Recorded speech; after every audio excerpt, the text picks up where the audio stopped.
kemi pas edhe raste të ndryshme të diskriminimit edhe në gastronomi, kanë hezitu ose nuk kanë dashur me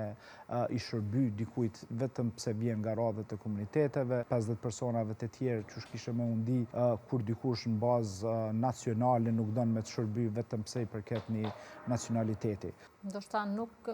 ishim e thonë viktimizohen, por e tregojnë një farë formë realitetin e tyre dhe sigurisht që marrin ofendime. E pata në aspektin që e konsiderojnë si të viktimizun këtë komunitet, ndërsa gjendja e tyre është reale, për cilën ndoshta për shekullin edhe për periudhën që përjetojmë nuk duhet jetë në një situatë të tillë. Sigurisht, do të ketë pas ndryshime, por fatkeqësisht nuk ka. A mendon që diskriminimi është më shumë i hapur apo i fshehur? Në fakt, kur të bëhet fjalë për këto komunitete, ajo që mu ma shumë t'im pengon është që e normalizojnë, si një diçka që e konsiderojnë këto 3 komunitete si kategori e dytë ose tretë në krahasim me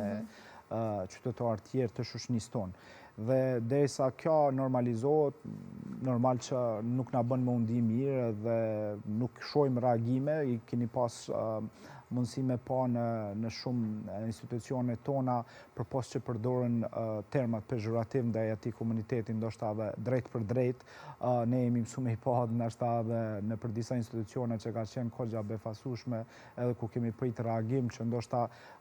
është tempulli i demokracisë atje, e keni mujt me pa në Kuvendin e Kosovës ku janë përdorur edhe terma të ndryshme pejorative ndaj komunitetit, derisa ne shpresën ndoshta më të madhe kena pas aty që është tempulli i demokracisë, ndërkohë edhe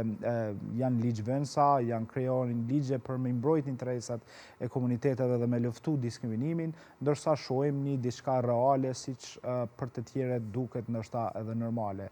Megjithatë, jemi lodhur edhe me atë aspektin e kërkim faljeve që ndodhin vazhdimisht, ndërsa reagimin institucionale, pavarësisht që ne kemi ligje në fuqi dhe mekanizma që mbrojnë, nuk po shohim efektin e tyre. Së fundi, e di që kemi pas edhe raste të ndryshme të diskriminimit edhe në gastronomi, ku kanë hezitu ose nuk kanë dashur me i shërby dikujt vetëm pse vjen nga radhët e komuniteteve, dhe mundi me marrë me mend mesin e ndoshta 50 personave të tjerë që kishe me undi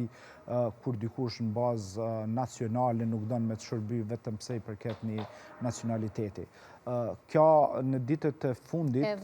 fatkeqësisht ka filluar me u bë si normale.